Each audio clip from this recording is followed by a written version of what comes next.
You think the worst pain is being betrayed. It's not. The real agony is kissing lips that just touched another man, holding a body that no longer belongs to you and not even knowing it.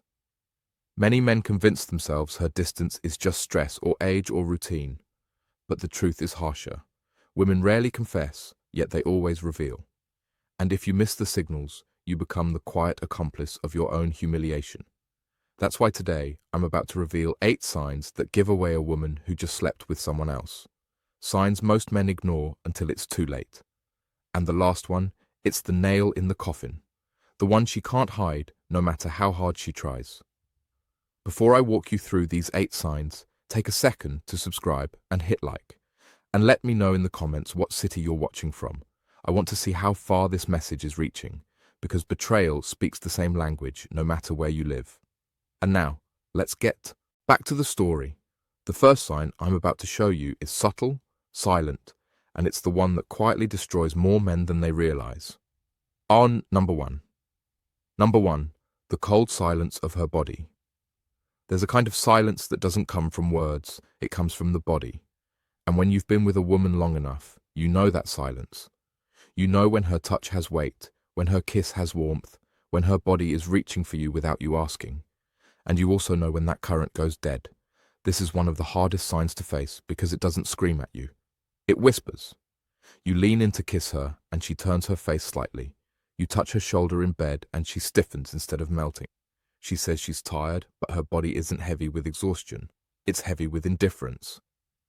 That difference matters because tiredness recovers with sleep. Indifference doesn't. Here's the truth most men don't want to admit. When a woman has been fulfilled by someone else, she doesn't come back to you hungry. She comes back satisfied. And satisfaction leaves no space for you. Imagine trying to light a fire that's already burned itself out. No matter how many matches you strike, the wood stays cold. That's what it feels like when her body has already given itself elsewhere. The mistake men make here is denial. You tell yourself it's just stress or it's age or this is just what happens in long relationships. No, attraction doesn't die of old age. It dies when it moves to another source. If she used to pull you close after work, but now rolls away, that's not routine. It's a signal. So what do you do with this knowledge? You don't beg. You don't push harder. You observe. You test. Instead of chasing, pull back. Watch if the distance shrinks on its own or if it widens even further. A woman who still desires you will eventually reach out again. A woman who's given herself away will let the silence deepen. Your job isn't to force her body to respond. Your job is to recognize when the response is gone. The shift is painful, yes, but it's also liberating. Because once you stop lying to yourself, you stop wasting energy on a flame that someone else already put out. And here's the problem. If the body doesn't speak to you anymore, don't think the truth will hide, because if her skin has gone silent, her habits will start screaming. If you don't see it in her touch, you'll smell it in her rituals. Number 2, the cleansing ritual. When a woman has been intimate with another man, she doesn't walk through your door carrying the scent of betrayal. She walks in smelling fresh, too fresh, a new perfume that wasn't there before, a shower that lasted longer than usual, clothes changed for no reason, underwear swapped in a way that doesn't match the rest of the day. On the surface, it looks like self-care. In reality, it's a cover-up. This is what I call the erasing ritual. She's not just cleaning her body, she's trying to clean her conscience. And most men miss it because they want to. You tell yourself she just likes to feel fresh or she's trying a new scent. That's how you gaslight yourself because you don't want to face the darker possibility that she's removing the traces of someone else before you notice. Here's how it works. A woman knows her body tells stories, skin holds on to smells, hair carries traces, clothes remember contact. So she scrubs, she sprays, she hides the evidence under lavender and soap. And the irony is that the more she tries to erase, the louder it becomes. That sudden obsession with hygiene isn't a random act. It's a pattern. Let me be clear. This doesn't mean every shower equals betrayal. That's not the point. The point is change. If she never cared much about rushing to the bathroom after work, but suddenly does. If she's suddenly guarding her laundry like it's classified, you pay attention. Psychology isn't about absolutes, it's about shifts. It's about noticing what no longer fits the rhythm of who she was with you. So, what's the move? Stop excusing the inexcusable. Don't laugh it off. Don't pat yourself on the back thinking, at least she's taking care of herself. No. Observe. Connect the dots. If this ritual repeats, if it always comes with that too perfect smile afterward, you know what's going on. The mistake men make is ignoring their nose and their gut. You smell the perfume, but you call it fragrance instead of deception. You notice the over-cleanliness, but you label it personal growth. That's how you become an accomplice to your own replacement. The solution is awareness. When the pattern shows up, you don't confront with rage. You acknowledge with clarity. You don't need to accuse, you need to see, because once you see it, you can't unsee it, and that clarity changes how you show up. But here's the thing, hygiene is just the surface. Underneath the game goes deeper, because when her body is clean, she still has to deal with her emotions. And guilt has a way of spilling out sideways. Number three, the blame game, unjustified irritation. When guilt becomes too heavy for her to carry, she doesn't confess it. She transfers it. Suddenly, you're the problem. You walk through the door, and instead of a hello, you get a complaint. You load the dishwasher wrong. You're too quiet. You're too talkative. Whatever you do, it's not enough. That irritation isn't random, it's strategy. Here's the psychology behind it. If she paints you as the villain, she doesn't have to feel like the betrayer. She rewrites the script in her head. In her version, she didn't step outside the relationship because she wanted to. She did it because you were inattentive, or controlling, or boring. This is projection at its sharpest. She can't handle the conflict inside herself, so she pushes it onto you. The trap most men fall into is defending themselves. You try to explain, you argue thinking logic will fix it, but you can't out-logic guilt. The more you defend, the more ammunition she gets to keep painting you as the bad guy. And before you know it, you're walking on eggshells in your own home. Here's the shift.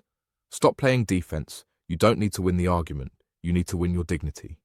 Next time she snaps at you over something ridiculous, don't rise to the bait. Don't beg. Don't debate. Look her in the eye and say calmly, you don't need to fight to justify what you've already decided. Then step back.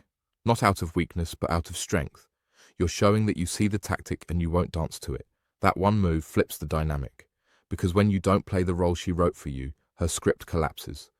Now the weight of her guilt sits where it belongs, with her. And you just claimed back your emotional ground. Men often ask me, but isn't staying silent weak? No, weakness is letting someone bait you into chaos. Strength is control. You're not ignoring the issue. You're refusing to be manipulated by it. That's what separates a man being drained from a man standing tall. But remember this, projection is powerful, but it isn't the final mask. There's another battlefield where the truth shows up without her even speaking, a place no excuse can cover, and it's in her body itself. Number four, the body doesn't lie. A woman can rehearse her excuses. She can mask her moods. She can polish her story until it sounds convincing. But there's one place she can't control. Her body. And this is where most men betray themselves. Not because they can't see, but because they refuse to look. You know her. You know her rhythms, her warmth, her reactions. That's why when something changes, you feel it, even if you don't want to admit it. Maybe she feels unusually tense or unusually relaxed. Maybe her responsiveness has shifted, either exaggerated or strangely absent. Sometimes it's subtle, sometimes it's glaring, but it's never random. Here's the cruel part. You don't need to be a doctor to notice. You need to be honest. Men often explain it away. Maybe it's hormones, maybe she's stressed. And yes, those things can happen. But when the shift is sudden, when it doesn't fit the usual pattern, you owe it to yourself to pay attention. Because ignoring what your senses already picked up is the fastest way to humiliate yourself. The mistake is thinking that by pretending everything's fine, you're saving the relationship. You're not. You're just postponing the collapse. A body that has been with another man carries an imprint, not always visible, but always felt. And when you sense it, but you force yourself to stay quiet, you're lying to yourself more than she's lying to you. So, what do? First, stop running from your intuition. If something feels off, don't shove it down. Let yourself register it. Second, stop overcompensating. Men often respond by trying harder. More affection, more patience, more effort in bed, as if more giving will fix what's already been taken. It won't. You don't win desire back by throwing effort at it. You win by recognizing when it's gone. Here's a practical step. Instead of chasing her body, step into clarity. If intimacy feels wrong, scale back and observe. Don't accuse. Don't interrogate. Just notice how consistent the change is. That awareness is your shield. It prevents you from investing more into someone who's already detached. And the deeper truth, if you ignore your senses, you're not being strong. You're being scared. Strength isn't denial. Strength is facing what you already know, even when it burns. But guilt doesn't always show up as coldness. Sometimes, to cover the cracks, she goes in the opposite direction. She turns warm, affectionate, even tender in a way that feels almost too good to be true. And that's exactly what it is. Number 5. Number 5. Excessive affection. The theatre of guilt. Not every betrayal looks cold. Sometimes it walks through the door wrapped in kisses, hugs, and a sudden wave of sweetness. And if you're not paying attention, you'll mistake guilt for love. This is one of the cruelest tricks because it plays directly on your hope. You felt her slipping away. You've sensed the silence, and suddenly she's holding your hand again, kissing you on the cheek, whispering, "I love you," with watery eyes. And your heart wants to believe it's real. You think she's coming back to me, but she isn't. She's trying to come back to herself. That affection isn't for you. It's for her conscience. Here's the psychology.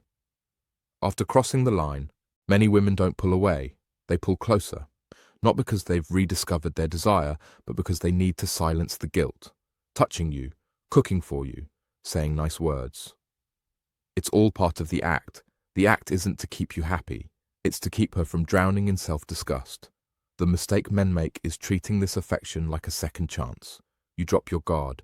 You stop observing. You breathe out in relief. And that's when you lose all leverage. You become the comfort toy, the safe space she clings to while her passion burns somewhere else. You end up holding her guilt, not her love. So, what's the move? Learn to test the source. Ask yourself, does this affection come with consistency or only in waves after unexplained absences? Does she touch you with desire or with obligation? Does she lean in with warmth or does it feel rehearsed, almost exaggerated? Those questions cut through the fog. And here's the tough medicine. Don't reward guilty affection. Don't let her wipe her conscience on your shoulders. You don't need hugs that are born from betrayal. What you need is honesty, even if it's cold. And sometimes the strongest thing you can say is this: I'd rather have your silence than your guilty embrace. That statement isn't for her. It's for you. It's your way of reclaiming self-respect in the face of false tenderness. Because here's the truth. Love doesn't need theatre. Real connection doesn't show up only after guilt. If her affection feels like an apology instead of desire, you already know the difference. And once you know, you can never go back to pretending. But if you keep accepting her guilty embrace, the next stage is worse, because she won't just touch you without desire. She'll stay with you physically while her mind drifts miles away. Number 6. Number 6. Emotional absence in intimacy. There's a difference between a body beside you and a soul with you. And once you felt that difference, it's impossible to unfill it. This is the stage where betrayal cuts the deepest. Not because of what she does, but because of what she withholds. She gives you her body, but she no longer gives you herself. Picture this. You're in bed. Everything looks normal. She touches you. She moves. She even moans. On the surface, it's all there, but something is missing. Her eyes are empty. Her energy doesn't sync with yours. You can feel that she's somewhere else, replaying a memory that doesn't involve you. That's not intimacy. That's theatre. And here's the brutal truth. A woman who's emotionally absent during intimacy is already gone. You're not making love. You're playing a role in her cover-up.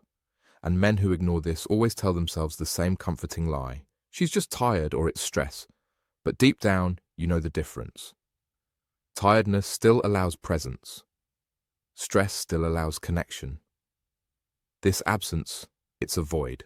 The mistake most men make is pushing harder. You think if I try more, she'll come back. So you give more affection, more patience, more effort, hoping to win her over. But the more you push, the further she drifts because her fire isn't missing. It's burning somewhere else.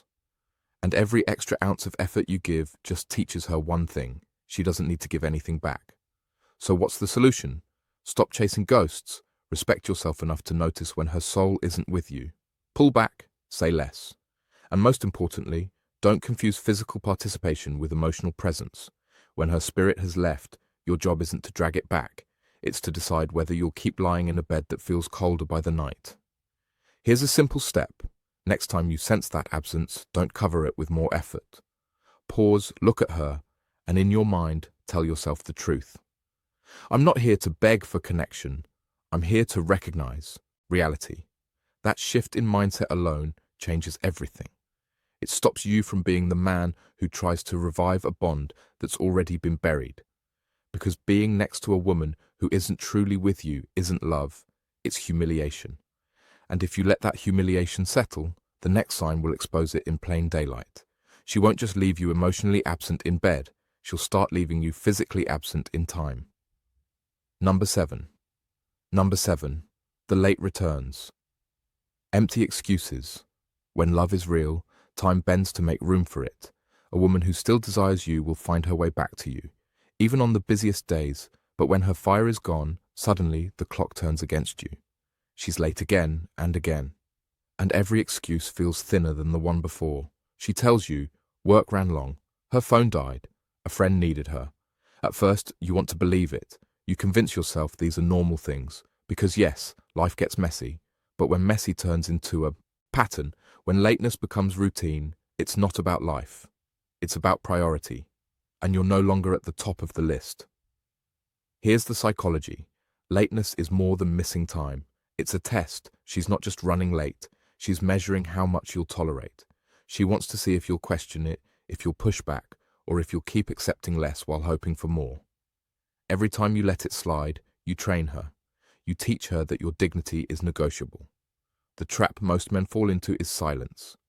You see the inconsistency. You feel the sting, but you swallow it. You tell yourself, if I say something, I'll sound insecure. But insecurity isn't asking for respect.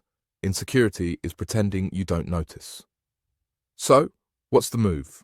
Call it what it is. Not with yelling, not with begging, but with boundaries. The next time she drifts in late with another flimsy story, don't interrogate. Don't demand details. Simply look at her and state the truth. You weren't here, and that tells me everything I need to know. Then, let the silence sit. That silence is more powerful than any argument because it places the responsibility back where it belongs, on her choices. Here's a practical step. Track the pattern, not the excuse. Don't waste time dissecting the details of each story. Instead, pay attention to frequency, to tone, to how your gut reacts every time. Patterns tell the truth, even when words don't. And here's the harsh reality. A woman who still chooses you will always come home. Maybe late once in a while, sure, but not as a habit. If she no longer returns to you, it's because she's already returning to someone else. But lateness is only half the story, because even when she tries to cover it, her own words will betray her. And when her story collapses under its own contradictions, that's when the truth finally breaks wide open. Number 8. The collapse of her story. Stories are fragile things. They can be rehearsed, polished, and repeated. But the moment pressure builds, cracks appear. And when a woman has crossed the line, her story eventually collapses under its own contradictions. You've seen it before. She comes home late, words tumbling out too fast, details changing with each retelling. One night it's a co-worker who needed help. The next time it was a last-minute errand. You notice the gaps, the mismatched timelines, the way her tone doesn't match her words. And most telling of all, you notice her eyes. They don't hold your gaze anymore. They dart, they drop, they flicker with unease. That's not stress, that's deception struggling to keep its balance. Here's the mistake men make. They demand airtight evidence, they want proof, a smoking gun, something undeniable. But the truth doesn't always come with a receipt. It comes in inconsistencies. It comes in the way her story unravels the more you listen. The harder she tries to control the narrative, the more obvious it becomes that the narrative is slipping away from her. So, what's the move? Stop playing detective. You don't need to gather evidence for a courtroom trial. You already have the signals, the changes, the silences, the patterns. When her story collapses, you don't argue with it. You step out of it. You don't beg her to make it make sense. You don't yell for confessions. You simply decide, I don't believe you and I don't need to anymore. That's not an accusation. That's a boundary. And here's the empowering shift. Once you stop demanding explanations, you reclaim your power. You stop being the man chasing clarity from someone who thrives on confusion. You become the man who sets the line.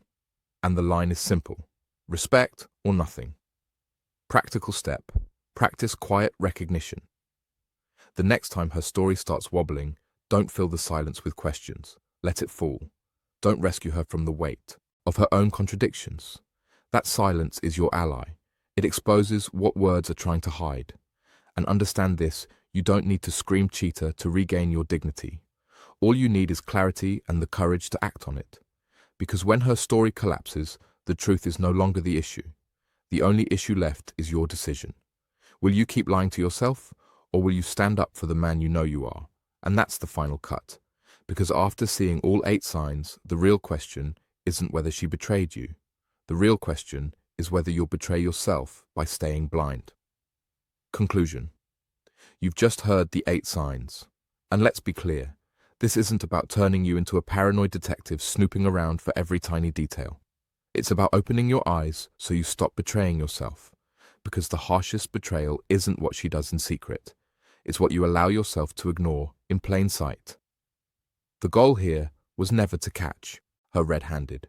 The goal is to reclaim your dignity, your boundaries, and your power as a man who refuses to settle for less than he deserves. That's why these signs matter. They aren't just clues of infidelity, they're warnings. Warnings that something is off, something needs to be addressed, and that ignoring it will only cost you more of your self-respect. Now, here's the truth most men miss. Not every sign means betrayal is guaranteed. Sometimes distance comes from stress, exhaustion, or years of poor communication. And that's why your job isn't to accuse. It's to test, to observe, and to confront the reality directly. If there's room to repair, you repair. You have the conversation, you reset the boundaries, you fight for connection. But if the evidence stacks up, if every sign confirms what your gut already knows, then the most masculine thing you can do is walk away with your dignity intact. Because love is never worth trading your self-respect. So, here's my challenge to you. Pick one situation in your life where you've ignored your own instincts. It could be her sudden coldness, her constant irritation, or her stories that never quite add up. Don't push it aside this time. Face it. Decide whether it's a problem you can solve with her, or whether it's the end of the line. Either way, the decision belongs to you, not to her lies, not to your fears. Before you go, hit subscribe, tap like, and share this video with a man who still refuses to see what's right in front of him. And in the comments, I want you to share your story. Have you ever noticed one of these signs? How did you handle it? Because your story might be the one that wakes up another man before it's too late. This isn't the end of your journey. It's the beginning of taking back what was always yours. Your self-respect, your clarity, and your freedom to choose love without ever losing yourself.